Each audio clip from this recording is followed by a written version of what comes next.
जय श्री ओम नमः सिद्धेभ्यः। जय श्री ओम नमः सिद्धेभ्यः। जय श्री ओम नमः सिद्धेभ्यः। नमो अर्हन्ताणं नमो सिद्धाणं नमो आयर्याणं नमो उवज्झायाणं नमो लोये सव्वसाहूणम् जीवमजीवं दौवं जिणवरवसहेण जेण निर्दिष्ठं देविन्दविन्दवन्दं वन्दे तं सौवदा शिरसा। जिस चैतन्य महाहिमगिरि से परिणति के घन टकराते हैं, शुद्ध अतीन्द्रिय आनंद रस की मूसल धारा बरसाते हैं।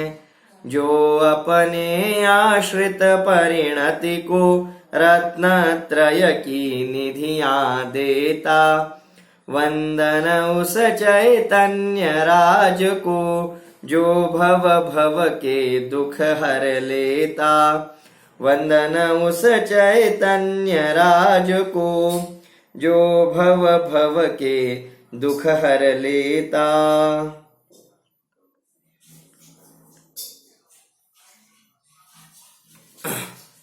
सर्वांना जय जिनेंद्र। बृहद्रव्य संग्रह हा ग्रंथादिराज आपण अभ्यासतो आहोत आणि यामध्ये जीवाच्या संसार रूप विशेषणाची चर्चा क्रमशः सुरू आहे। आपण मागील गाथेमध्ये अभ्यास केला की कशा प्रकारे 5 इंद्रिये यांच्या माध्यमातून जीव शरीराला प्राप्त करतो आणि मग शरीराला प्राप्त करून संसारी होत असताना त्याचा क्रमिक विकास होतो आणि तो होत असताना पर्याप्तींच्या माध्यमातून त्या जीवाचे अनेक प्रकार घडतात आणि अशा प्रकारे 14 जीव समासांची निर्मिती होते। हे सर्व जीवाचं संसार रूप परिणमन होत असताना कशा प्रकारे जीव अशुद्ध नयाने या अशुद्ध परिणतीला प्राप्त होतो आणि कर्मोदय जनित दुःख भोगत भोगत संसार परिणमन करतो, परिभ्रमण करतो, या सर्वाची चर्चा आपण करतो आहोत। त्याच क्रमामध्ये आता आज आपण 13व्या गाथेचा अभ्यास करणार आहोत। गाथा क्रमांक 13। या गाथेमध्ये पुन्हा जीवाच्या संसारी रूप परिणमनाची चर्चा 14 जीव समासांप्रमाणेच मार्गणास्थान आणि गुणस्थानांच्या माध्यमातून केली जाणार आहे। यांच्याबद्दल अधिक विस्तार आपण गाथा पाठ केल्यानंतर पाहूया। आता आपण पहिल्यांदा ही 13व्या क्रमांकाची गाथा अभ्यासूया, गाथा पाठ आणि पद्यानुवाद म्हणूया। पहा, गाथा क्रमांक 13।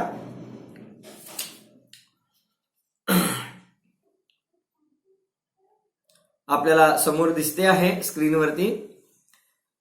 मग्गण गुण ठाणे हिय, मग्गण गुण ठाणे हिय, 14 ही हवन्तितः अशुद्धनया, 14 ही हवन्तितः अशुद्धनया, विण्णेया संसारी, विण्णेया संसारी, सव्वे शुद्धाहु शुद्धनया, सव्वे शुद्धाहु शुद्धनया।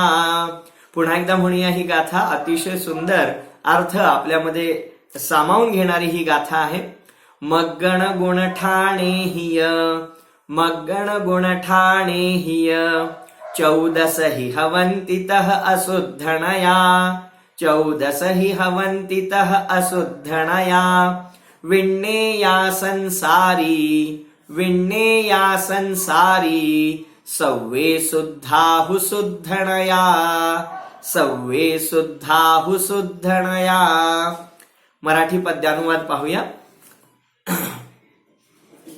मार्गणा गुणस्थान द्वारे, मार्गणा गुणस्थान द्वारे, 14 प्रकार अशुद्ध नयाने, 14 प्रकार अशुद्ध नयाने, जाणा संसारी शुद्ध, जाणा संसारी शुद्ध, खरोखर सकल शुद्ध नयाने, खरोखर सकल शुद्ध नयाने। पहा, आता या अतिशय सुंदर गाथेमधूनच आपल्याला, या पद्यानुवादामधून आपल्याला याचा अर्थ किती सुलभरित्या स्पष्ट होतो आपण पहिल्यांदा तोच पाहूया. मार्गणास्थान आणि गुणस्थानांच्या द्वारे हा जीव अशुद्ध नयाने 14 प्रकारचा जाणा, म्हणजे 14 प्रकारचा त्याचे भेद जाणा. आणि हाच संसारी जीव शुद्ध नयाने सकल शुद्ध खरोखर हा सकल शुद्धच जाणा, असा या गाथेचा सामान्य अर्थ होतो. पहिल्यांदा आपण याचा शब्दार्थ पण पाहून घेऊया. मग्गण गुण ठाणे हिय, मग्गण म्हणजे मार्गणा आणि गुणठाण म्हणजे गुणस्थान. मार्गणास्थान आणि गुणस्थानांच्या द्वारे 14 म्हणजे चतुर्दश, 14 म्हणजे 14 चतुर्दश, तर 14 प्रकारचे हवंती म्हणजे भवंती असतात, होतात. तह म्हणजे तसेच, तथा. अशुद्ध नया म्हणजे अशुद्ध नयाने. विज्ञेया म्हणजे जाणा, विज्ञेया म्हणजे सर्वांनी जाणले पाहिजेत, जाणा. संसारी जीव. सव्वे शुद्धाहु शुद्ध नया म्हणजे शुद्ध नयाने. सव्वे म्हणजे सगळे संसारी जीव, शुद्धाहु म्हणजे शुद्धच आहेत. आता आपण हा शब्दार्थ पाहिला. आता याचा अन्वयार्थ काय होईल, खाली दिलेला आहे पहा अन्वयार्थ. तह अशुद्ध नया, तसेच अशुद्ध नयाने संसारी म्हणजे संसारी जीव. मग्गण गुण ठाणे हिय, मार्गणास्थान आणि गुणस्थानांच्या द्वारे 14 हवंती, 14 प्रकारचे आहेत. हु शुद्ध नया आणि शुद्ध नयाने. सव्वे शुद्धा म्हणजे सर्व जीव शुद्ध, विज्ञेया म्हणजे जाणावेत. आता या पूर्ण अन्वयार्थाला एकदा समजावून घेऊया. ज्या प्रकारे आपण पहिल्यांदा जीवाचे संसारी दशेमध्ये 7 प्रकार केले आणि मग त्या 7 प्रकारांचे पर्याप्तक आणि अपर्याप्तक अशा प्रकारे एकूण 14 प्रकारचे जीव समास कालच्या व्याख्यानामध्ये पाहिले. अगदी त्याचप्रमाणे जीवाचं आणखी विस्तार रूप संसार रूप वर्णन करीत असताना आचार्यदेव पुढच्या प्रकारांची माहिती देतात की 14 मार्गणास्थान आहेत, 14 गुणस्थान आहेत आणि यांच्या माध्यमातून जीवाचं संसारी रूप जीवांचं वर्णन करण्यात येतं. जीवाला जे संसारी म्हणून संबोधलेलं आहे त्या संसारीपणाचे विशेष सांगत असताना अशुद्ध नयाने 14 प्रकारचे मार्गणास्थान आणि 14 प्रकारचे गुणस्थान सुद्धा सांगण्यात येतात. साहजिकच मनामध्ये प्रश्न निर्माण होतो, गुणस्थान कशाला म्हणतात, मार्गणास्थान कशाला म्हणतात, की ज्यांचे 14 प्रकार आहेत. अगदी बरोबर आहे. तर त्याचं उत्तर असं आहे, मार्गणास्थान म्हणजे ज्या माध्यमातून ज्या गुणविशेषांच्या द्वारे ज्या गुणवैशिष्ट्यांच्या द्वारे जीवांचं अन्वेषण केलं जातं, जीवांना शोधलं जातं, त्यांनाच मार्गणास्थान असे म्हणतात. म्हणजे या विश्वामध्ये जीव कुठे कुठे आहेत, जीव कोणकोणत्या प्रकारचे आहेत, अशा प्रकारे संपूर्ण जीव राशीचा ज्या माध्यमातून ज्या गुणवैशिष्ट्यांच्या द्वारे शोध घेतला जातो, शोधलं जातं, त्यांनाच मार्गणास्थान असे म्हणतात. ठीक आहे. तर मार्गणास्थान म्हणजे जीवाला शोधण्याच्या पद्धती. मग त्या किती आहेत, तर 14 आहेत. 14 प्रकारे जीवांना शोधलं जातं आणि त्यांनाच 14 प्रकारचे मार्गणास्थान म्हणतात. आता त्यांचं आपण विस्ताराने वर्णन पुढे पाहणार आहोत. आता गुणस्थान कशाला म्हणतात, तर काळजीपूर्वक ऐका हा, खूप सुंदर व्याख्या आहे. गुणस्थान कशाला म्हणतात, मी 2 प्रकारे व्याख्या सांगतो. एक अगदी शास्त्रीय किंवा टेक्निकल आणि दुसरी सांगतो ती अगदी सहज सोपी समजण्यासारखी. हा, इथं स्क्रीनवरती खूपच छान दिलेला आहे. मार्गणास्थान कशाला म्हणतात, बघा प्रश्न क्रमांक 121. मार्गणा कशास म्हणतात, ज्या धर्म विशेषाद्वारा जेथे जेथे जीवाचे अन्वेषण म्हणजे शोध घेण्यात येतो, अन्वेषण करण्यात येते, तेथील त्या धर्म विशेषांना मार्गणा असे म्हणतात. आणि त्या मार्गणा 14 असतात. थोडक्यात आता मी उदाहरण सांगतो की इंद्रियांच्या माध्यमातून जीवाचा शोध घेण्यात येतो. एकेंद्रिय जीव, 2 इंद्रिय जीव, 3 इंद्रिय जीव, 4 इंद्रिय जीव, पंचेंद्रिय जीव. तर अशा प्रकारे वेगवेगळ्या पद्धतींनी जीवाचा शोध घेण्यात येतो. याचा अर्थ जीव कुठे कुठे आणि कसे कसे राहतात या पद्धतीने जीव राशीची अधिकाधिक माहिती आपल्याला मिळू शकते. त्याच पद्धतीला येथे मार्गणा स्थान म्हणून संबोधलेले आहे. आता याचा विशेष खुलासा पुढे येईल. गुणस्थान कशाला म्हणतात? पहिल्यांदा सोपी व्याख्या, अगदी बोली भाषेतली व्याख्या. गुणस्थान म्हणजे जीवाची संसार रूप अतिशय अशुद्ध अवस्थेपासून सिद्धावस्थेपर्यंत जीवाचा जो क्रमिक विकास होत जातो, जीवाची जी शुद्ध शुद्ध शुद्ध रूप अवस्था होत जाते, त्याचे जे टप्पे आहेत त्या टप्प्यांनाच गुणस्थान असे म्हणतात. ही मी सोपी करून सांगण्यासाठी केलेली व्याख्या आहे. ही तुम्ही कोणालाही सांगितलं तर ती चूक म्हणून सांगितली जाईल, हे पण लक्षात घ्या. हे तुम्हाला मला समजण्यासाठी सोप्या भाषेत आपण वर्णन केलं. गुणस्थान म्हणजे काय? तर अतिशय जी अशुद्ध अशी मिथ्यादृष्टी रूप संसारी रूप जीवाची अवस्था आहे, तेथून सुरुवात करून ते मोक्षाला जाईपर्यंत, सिद्धावस्था प्राप्त होईपर्यंत जीवाचा जो क्रमिक विकास घडतो त्यांना सांगणारे जे टप्पे आहेत त्यांनाच गुणस्थान असे म्हणतात. पहा, तुम्ही सगळेजण ऐकता आहात छानपणे, परंतु तेवढं एकाग्र आहात की नाही पहा. लक्ष असलं पाहिजे. केवळ काय म्हणतात, अध्ययन करायचं असेल तर खरोखर लक्ष असलं पाहिजे. विषय तसा विशेष आहे, है ना. चला, या निमित्ताने सर्वजण आणखी अलर्ट झाले. चला आता पुढे दुसरी व्याख्या कोणती तर इथे दिलेली आहे पहा. गुणस्थान कशास म्हणतात? मोह आणि योग यांच्या निमित्ताने जीवाच्या श्रद्धा, चारित्र्य व योग यांच्या ज्या तरतम रूप अवस्था विशेष प्रकट होतात त्यांना गुणस्थान म्हणतात. आता बघा किती सुंदर आहे. जीवाच्या, मी सांगतो तेवढंच वाचूया. जीवाच्या ज्या तरतम रूप अवस्था विशेष प्रकट होतात त्यांना गुणस्थान म्हणतात. म्हणजे जीवाची अवस्था ही सदा एकरूप नसते, त्याच्यामध्ये तरतमता रूप असते.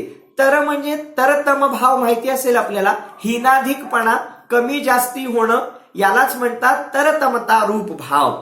जसं इंग्लिशमध्ये डिग्रीज वापरल्या जातात, गुड, बेटर, बेस्ट किंवा टॉल, टॉलर, टॉलेस्ट म्हणजे उंच, अधिक उंच, सर्वात उंच, किंवा सुंदर, अधिक सुंदर, म्हणजे सुंदरतम. अशा प्रकारे तरतम भाव वापरला जातो. तर इथे तोच अर्थ आहे. जीवाची जी तरतमता रूप दशा होते, कमी जास्ती रूप दशा होते, हीनाधिक रूप दशा होते, परंतु ती का घडते? तर त्याचं उत्तर सांगितलेलं आहे की मोह आणि योगाच्या निमित्ताने. जीवाचा मोह हा सदा एकसारखा राहत नाही, तो कमी जास्ती होतो. जीवाने पुरुषार्थ केला तर तो मोह मंद पडतो, आणखी पुरुषार्थ केला तर त्या मोहाचा काही अंशामध्ये अभाव होतो, आणखी पुरुषार्थ केला तर आणखी मोहाचा अभाव होतो, आणखी पुरुषार्थ केला तर आणखी जास्त प्रमाणात मोहाचा अभाव होतो, आणि पूर्ण पुरुषार्थ केला तर मोहाचा पूर्ण अभाव होतो. अशी जी मोहाची कमी जास्ती हीनाधिक रूप अवस्था होत असते, त्याचप्रमाणे योगाची सुद्धा, योग कशाला म्हणतात तर आत्म्याच्या प्रदेशांचं जे कंपन होत असतं, जे परिस्पंदन होत असतं त्याला योग असे म्हणतात. ही थोडीशी आपण विस्ताराने चर्चा करूया. आता केवळ सामान्य रूपाने आपण ऐकून घ्यावं, मूळ विषय समजून घेण्याचा प्रयत्न करावा. मोहाच्या आणि योगाच्या निमित्ताने, म्हणजे मोह तर आपल्याला माहिती आहे आसक्ती भाव, मूर्छा भाव. तर या मोहामुळे, आसक्ती भावामुळे जीवाच्या हीनाधिक तरतमता रूप अवस्था होतात. जर पूर्ण मोह प्रकट असेल तर जीव पूर्ण अशुद्धतेला प्राप्त होतो. थोडासा मोह संपवला, नष्ट केला तर मग त्या जीवाची आंशिक शुद्ध रूप दशा प्रकट होते. जर निम्मा अधिक मोह संपवला तर त्याची आणखी शुद्ध रूप परिणती होते. पूर्णच मोहाचा अभाव केला तर जीव पूर्ण शुद्ध होणार. अशा प्रकारे मोहाच्या निमित्ताने आणि योगाच्या निमित्ताने आत्मप्रदेशांच्या कंपन रूप दशेच्या निमित्ताने जीवाच्या श्रद्धा गुण, चारित्र्य गुण आणि योग यांच्या मध्ये तरतमरूप अवस्था निर्माण होतात आणि त्यांनाच गुणस्थान असे म्हणतात. आणखी स्पष्ट करूया याला. पहा, आता मी मोहाचा आणि योगाचं आपल्याला थोडक्यात सांगितलं. तसं श्रद्धेचं काय करता येईल? श्रद्धेच्या कोणत्या हीनाधिक अवस्था होतात? पहा, जर जीवाची श्रद्धा पूर्णपणे चुकीची असेल, मिथ्या असेल, विपरीत असेल तर मग त्या श्रद्धेला मिथ्या दर्शन म्हणतात, मिथ्यात्व म्हणतात. आणि तीच त्याची श्रद्धा जर वस्तू स्वरूपाच्या अनुकूल असेल, जर तो तीर्थंकर परमात्म्यांच्या या सर्व शास्त्रांना मानणारा असेल, त्यांनी सांगितलेल्या मार्गावर चालणारा असेल तर त्याच्या श्रद्धेला, त्याच्या मानण्याला सम्यक्त्व किंवा सम्यक दर्शन असे म्हणतात. मग ही श्रद्धा गुणाची कमी जास्ती रूप अवस्था झाली की नाही? हीनाधिक रूप अवस्था झाली की नाही? एक तर मिथ्या दर्शन रूप आणि एक तर सम्यक दर्शन रूप. त्याचप्रमाणे चारित्र्य म्हणजे आचरण. आता चारित्र्यामध्ये सुद्धा हीनाधिक दशा होते. मिथ्या दृष्टी असेल तर त्याचं आचरण पण मिथ्या असतं. जर तो मोक्ष मार्गी झाला तर त्याचं आचरण थोडंसं सुधारतं. मग तो व्रत धारण करेल तर त्याचं आचरण आणखी सुधारतं. मुनी दीक्षाच ग्रहण करेल तर त्याचं आचरण आणखी सुधारतं, आणखी विशुद्धतेला प्राप्त होतं. आणि मुनी दशा अंगीकार करून जर तो तपश्चरण करू लागला, ध्यानामध्ये मग्न राहू लागला तर त्याच्या चारित्र्याची आणखी वृद्धी होते. आणि पूर्ण ध्यानामध्ये लीन झाला तर अरिहंत बनतो, म्हणजे चारित्र्याची पूर्ण शुद्धता प्रकट होते. तुम्ही म्हणाल यातून तुम्हाला काय सांगायचं आहे? यातून तुम्हाला चारित्र्याचा क्रमिक विकास दिसला की नाही? चारित्र्यामध्ये वाढत जाणारा भाव दिसला की नाही? दिसला. तर याच प्रकारे चारित्र्याची जी हीनाधिक रूप अवस्था असते त्यालाच गुणस्थान असे म्हणतात. आता हे केवळ व्याख्येच्या रूपाने आपण लक्षात ठेवावं. जेव्हा आपण यांचे 14 प्रकार विस्ताराने पाहू ना, तेव्हा आपल्याला या 14 गुणस्थानांची खूप माहिती होणार आहे. मी सर्व श्रोत्यांना हे नम्र निवेदन करू इच्छितो की आपण सर्वांनी या भागाला मनापासून समजून घ्यावं. कारण इतर सर्व महाशास्त्रांचा अभ्यास करताना आपल्याला या गुणस्थानांचा खूप म्हणजे खूप उल्लेख येतो. संदर्भानुसार त्यांचा आपल्याला अर्थ बऱ्याच वेळेला समजून घ्यायचा असतो. त्याचप्रमाणे अनेक मोठमोठ्या प्रवचनकारांच्या, विद्वानांच्या, मुनिराजांच्या प्रवचनांमध्ये गुणस्थानांचा उल्लेख वारंवार येतो आणि त्यासाठी आपल्याला या 14 गुणस्थानांची खूप सूक्ष्म नसेना का, परंतु थोडीशी प्रारंभिक ओळख होणं अतिशय आवश्यक आहे. आणि म्हणूनच या प्रकरणाला आपण खूप गांभीर्याने आणि खूप आनंदाने शिकाल अशी माझी अपेक्षा आहे. पहा, गुणस्थान म्हटलं तर मला तरी आठवतं 1ली ते 10वी पर्यंतचा प्रवास. काय घडतं? 1लीला मूल शाळेत जातं आणि तिथून त्याचा क्रमिक विकास होत होत होत ते 10वीला जातं, पुढच्या शिक्षणाला ते बाहेर पडतं. असा जो त्याचा क्रमिक टप्प्याने विकास होत जातो तसाच काहीसा प्रकार म्हणजे हे गुणस्थान आहेत. निश्चितच जे गुणस्थानाचे खूप जाणकार आहेत त्यांना हे उदाहरण तितकंसं नाही पटणार, परंतु प्रारंभिक भूमिकेमधल्या माणसाला अगदीच गुणस्थान म्हणजे काय याचा अंदाज येण्यासाठी हे उदाहरण त्या दृष्टीने संयुक्तिक आहे. पहा, तर आता पाहूया या गाथेचा अर्थ. गाथेच्या पहिल्या ओळीमध्ये काय सांगितलं होतं? अशुद्ध नयाने जीव गुणस्थान आणि मार्गणास्थान रूपाने 14 प्रकारचा आहे, संसार रूप आहे. आणि दुसऱ्या ओळीमध्ये म्हटलं शुद्ध नयाने सर्व जीव शुद्धच जाणावेत.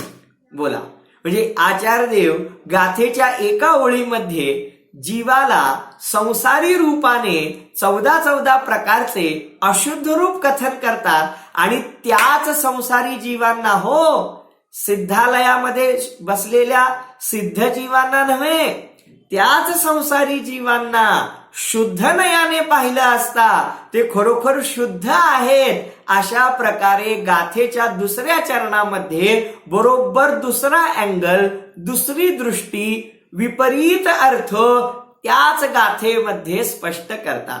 आता आपल्याला या गाथेचा अर्थ सामान्य रीतीने कळाला असेल की जीव अशुद्ध नयाने, संसारी जीव गुणस्थान आणि मार्गणास्थान द्वारा 14 प्रकारचे आहेत आणि शुद्ध नयाने पाहिलं असता सर्वच जीव शुद्धच आहेत. अशुद्धतेचा त्यांच्यामध्ये लवलेश सुद्धा नाही. अशा प्रकारे सांगणारी ही जिनागमाची एक अतिशय महत्वाची गाथा आहे. अन्य ग्रंथांचा स्वाध्याय करताना सुद्धा या गाथेचा दाखला रेफरन्स म्हणून अनेक वेळेला दिला जातो. अशी ही जिनागमाची अतिशय महत्वपूर्ण गाथा आहे. चला तर मग आता आपण विस्ताराने या गुणस्थान आणि मार्गणास्थानांना समजावून घेऊया. पहिल्यांदा गाथेच्या क्रमाने पाहिलं तर मार्गणास्थानाची चर्चा पहिल्यांदा केली पाहिजे, कारण मग्गण गुण ठाणेह्य असा शब्द दिलेला आहे. परंतु टीकेमध्ये पहिल्यांदा गुणस्थानांची चर्चा आलेली आहे आणि मग मार्गणास्थानांची, आणि तोच क्रम आपण स्वीकारणार आहोत. पहिल्यांदा आपण गुणस्थानांची चर्चा करणार आहोत.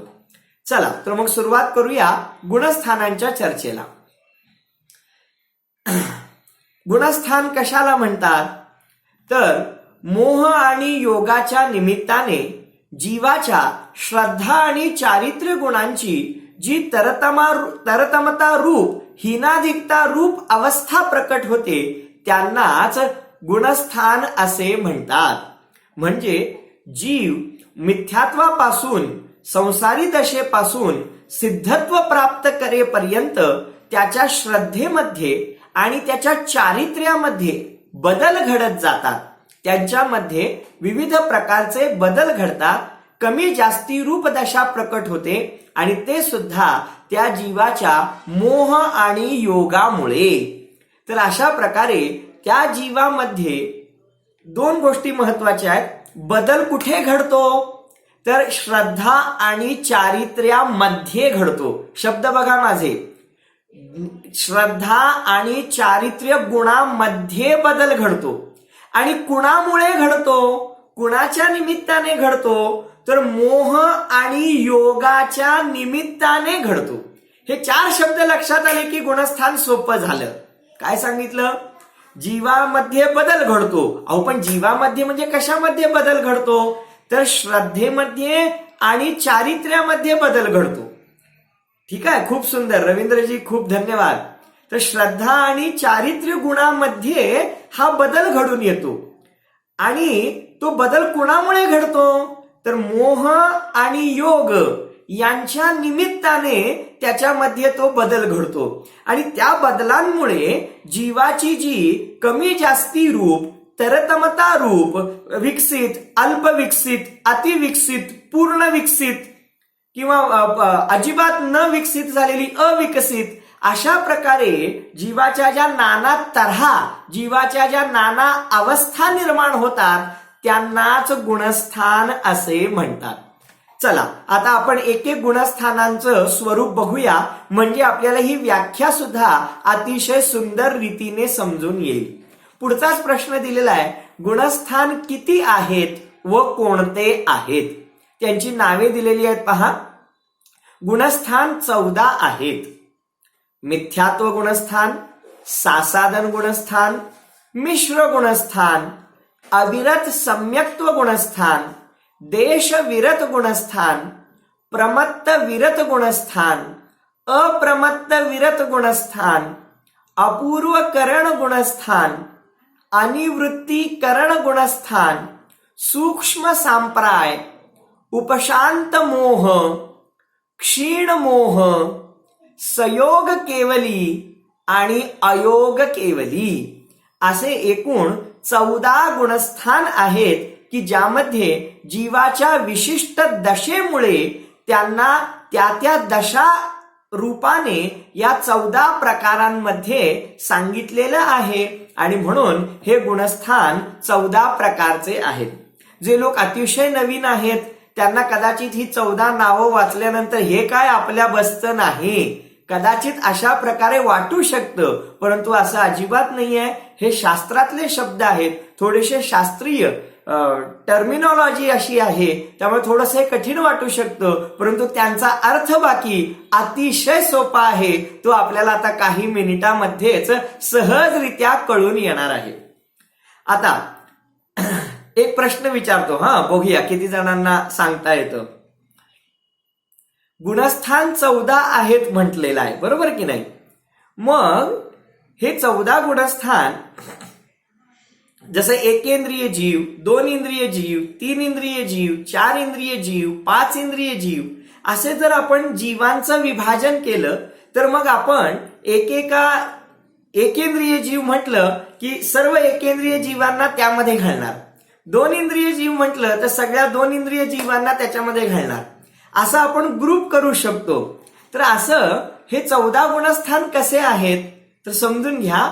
हे 14 गुणस्थान एका जीवाच्या अपेक्षेनेच आहेत.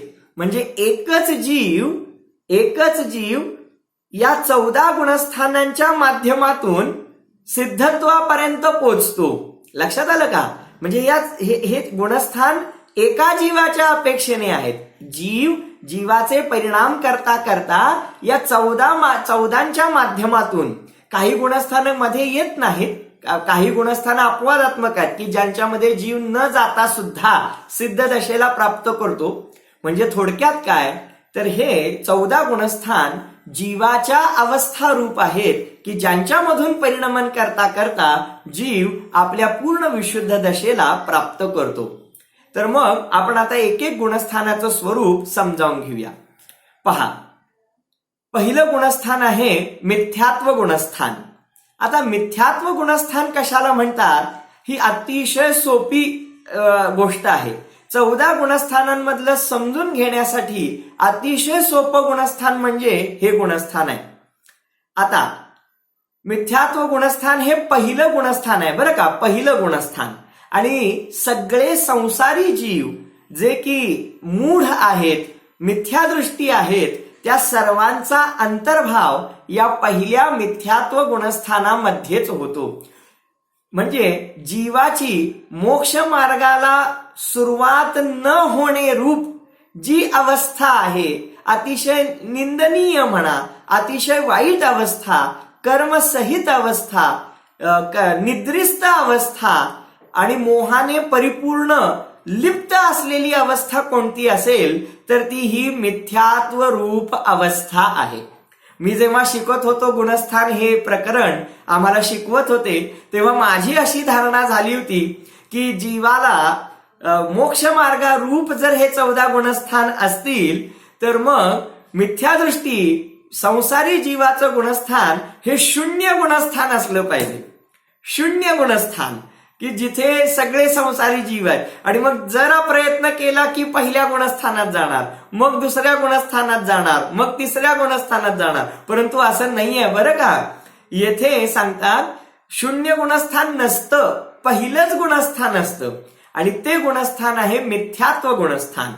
आणि ते कसं असतं तर जीवाची श्रद्धा गुणाची पूर्ण विपरीत पर्याय, पूर्ण विकारी पर्याय की ज्या श्रद्धेमध्ये एक द्रव्य दुसऱ्या द्रव्याचा कर्ता आहे अशा प्रकारची धारणा असते. पहा, मिथ्यात्व कर्माचा उदय असताना आत्मतत्व, 7 तत्व, खरे देव शास्त्र गुरु यांसंबंधी विपरीत श्रद्धा असणे, विपरीत अभिनिवेश असणे, विपरीत मान्यता असणे हेच मिथ्यात्व गुणस्थान होय.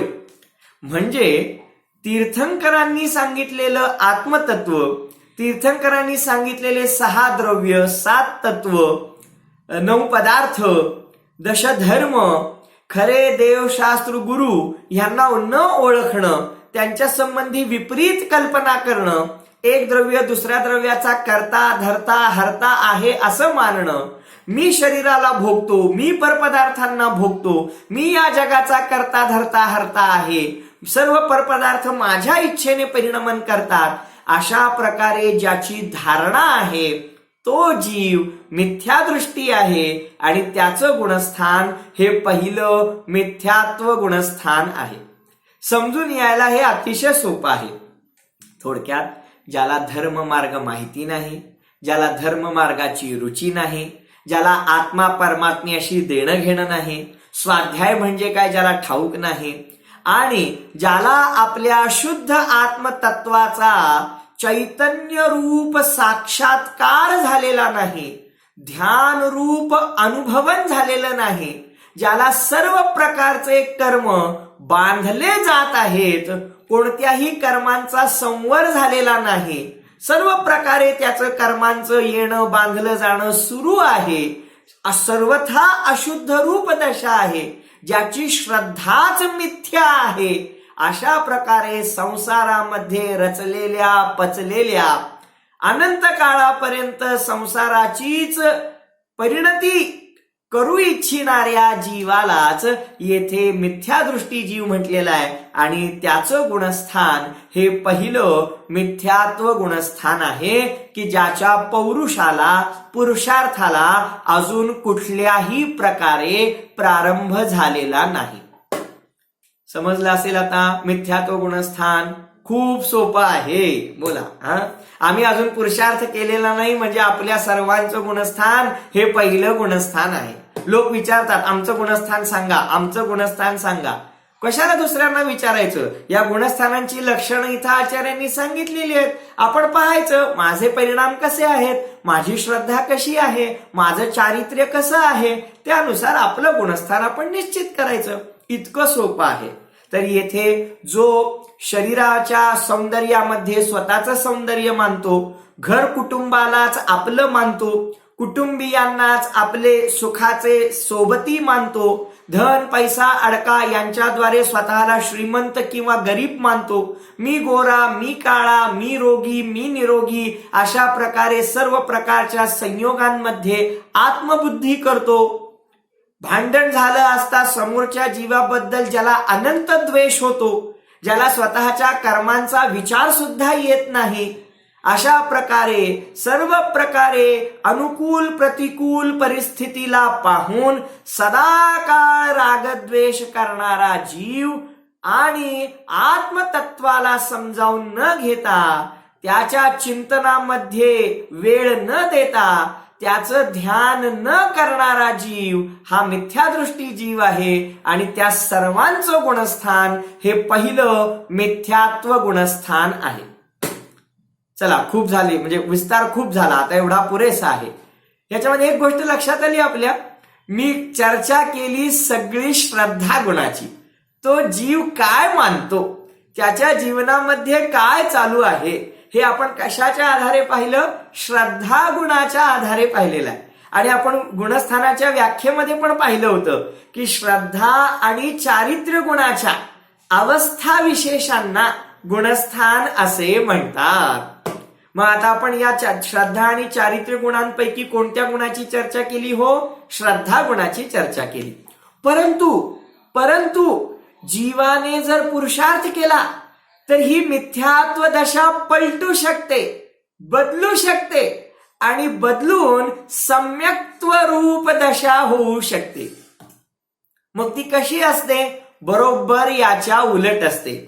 खरे देव, खरे गुरु, खरे शास्त्र यांची ज्याला ओळख झालेली असते, जो परद्रव्यामध्ये एकत्व ममत्व बुद्धी करीत नाही, प्रत्येक द्रव्याचं स्वतंत्र रूप ओळखतो आणि जो स्वतःच्या शुद्ध चैतन्य रूप आत्मतत्वाचा अनुभव घेतो, स्वाध्यायादी क्रिया करतो आणि अन्याय अनिती अभक्षापासून दूर राहतो, ज्याला देवशास्त्र गुरुची तर पक्की श्रद्धा असतेच, परंतु सर्व प्रकारच्या भिन्न परद्रव्यापासून आपल्या शुद्ध आत्म्याची सुद्धा ज्याला अनुभूतीपूर्वक साक्ष पटलेली असते, अशा प्रकारे स्वतःच्या अतिंद्रिय आनंदाची चव चाखणाऱ्या जीवाला सम्यक दृष्टी जीव म्हणतात, की जो अनुकूल प्रतिकूल परिस्थितींमध्ये परद्रव्याला कारण मानत नाही.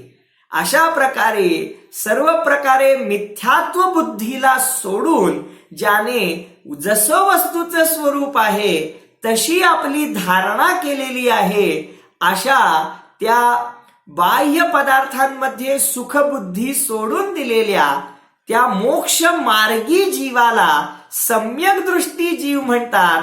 आणि त्याचं गुणस्थान चौथं गुणस्थान असतं. म्हणजे मधले काही गुणस्थान गाळले गेले वाटतं. होय होय, दुसरं आणि तिसरं गुणस्थान आम्ही गाळलेलं आहे. त्याचं कारण नंतर सांगणार आहे बरं का. तर पहिलं गुणस्थान बघितलं की जे एकदम अशुद्ध होतं, संसार रूप होतं, जीवाची श्रद्धाच खोटी होती. आणि ही श्रद्धा बदलली रे बदलली, बोला.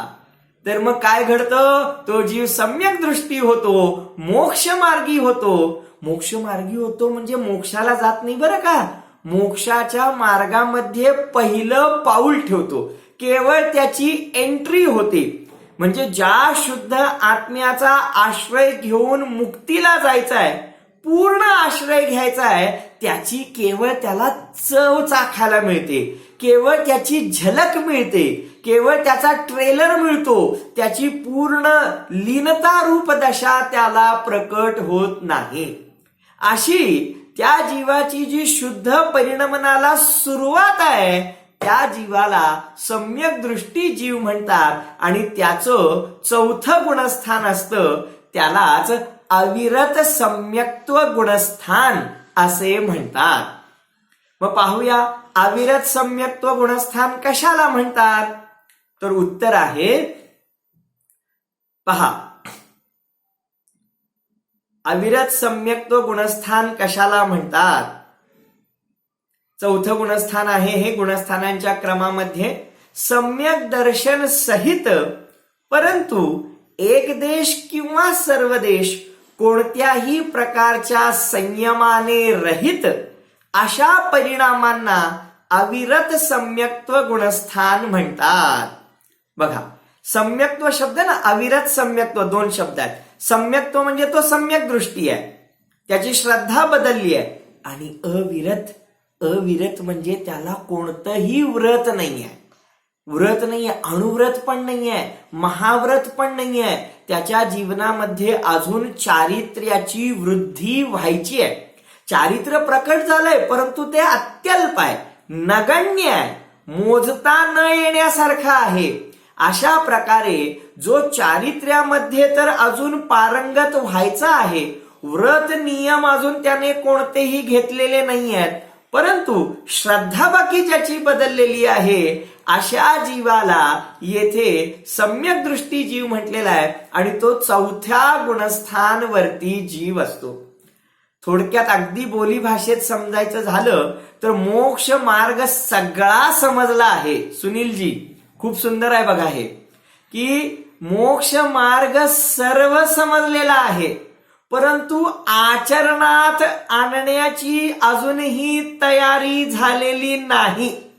कळतं सगळं पण वळत नाही, अशी ज्याची स्थिती आहे तो हा अविरत सम्यक दृष्टी जीव आहे, की ज्याला भेद विज्ञान झालेला आहे, ज्याला सगळी द्रव्य भिन्न भिन्न आहेत हे कळालेलं आहे. मग जावं की जंगलामध्ये, मग पिछी कमंडल घ्यावं, मग 5 अणुव्रत धारण करावीत, परंतु तेवढी शक्ती अजूनही प्रकट झालेली नाही. ती केव्हा प्रकट होणार, ज्या शुद्ध आत्म्याचा आश्रय घेतलाय ना, आणि ज्या आत्म्याचा आश्रय घेऊन सम्यक दृष्टी झालाय, त्याचा आश्रय फार अल्प घेतलाय, त्याचं ध्यान फार थोडं केलंय. आता जसजसं त्याचं ध्यान वाढवेल, जसा जसा त्याचा आश्रय वाढवत जाईल, तसतसं त्याचं ज्ञान वाढेल, तसतसं त्याचं वैराग्य वाढेल, त्याप्रमाणे त्याची संयम रूप चारित्र्य रूप शक्ती वाढेल. मग तो जीव क्रमाक्रमाने मोक्ष मार्गामध्ये अग्रेसर होत जाईल. तर अशा प्रकारे हे गुणस्थान अतिशय सुंदर आपल्याला मार्गदर्शन करणारे आहेत आपल्या जीवनामध्ये. आणि येथे या जीवाला संसारी दशेमध्ये म्हणजेच सिद्ध दशा प्रकट होईपर्यंत अशा प्रकारच्या विशुद्ध वेगवेगळ्या दशांमधून जावं लागतं. यालाच येथे गुणस्थान रूपाने सांगितलेले आहे. तर आज आपण मार्गणस्थान म्हणजे काय त्याची अगदी ओळख करून घेतली, गुणस्थान कशाला म्हणतात त्याची थोडीशी ओळख करून घेतली आणि 2 गुणस्थानांचा आपण येथे परिचय करून घेतलेला आहे. एक गोष्ट मी स्पष्ट करू इच्छितो, गुणस्थान हा एक स्वतंत्र विषय आहे. गुणस्थान हा एक स्वतंत्र ग्रंथ आहे आणि त्याचा परिपूर्ण अभ्यास करण्यासाठी तसं पाहायला गेलं तर 6 महिने 8 महिने ते 1 वर्षाचा अवधी पाहिजे. इतका तो सूक्ष्म आणि विस्ताराने शिकण्याचा विषय आहे. परंतु आपण बृहद्रव्य संग्रह ग्रंथ शिकत आहोत आणि त्यामुळे त्यामधली एक गाथा त्यामध्ये गुणस्थानांचा उल्लेख आलेला आहे. त्यामुळे तितक्या डिटेलमध्ये आपल्याला जाता येणार नाही. परंतु या गुणस्थानांचं स्वरूप बाकी प्रत्येकाला समजलंच पाहिजे या पद्धतीने आपण यांचा अभ्यास करणार आहोत. ते लक्षात कसे ठेवायचे त्याचाही अतिशय सोप्या पद्धतीने मी तुम्हाला एक काय म्हणता येईल सोपा मार्ग सांगेन की ज्या पद्धतीने आपल्याला गुणस्थान प्रकरण पूर्णच्या पूर्ण लक्षात ठेवणं सोपं जाईल. तर आपण जरूर या गुणस्थान प्रकरणाला शिकून गुणस्थानातीत असणाऱ्या आपल्या शुद्ध आत्म्याच्या आराधनेमध्ये मग्न व्हावं या मंगल भावनेने ओम नमः.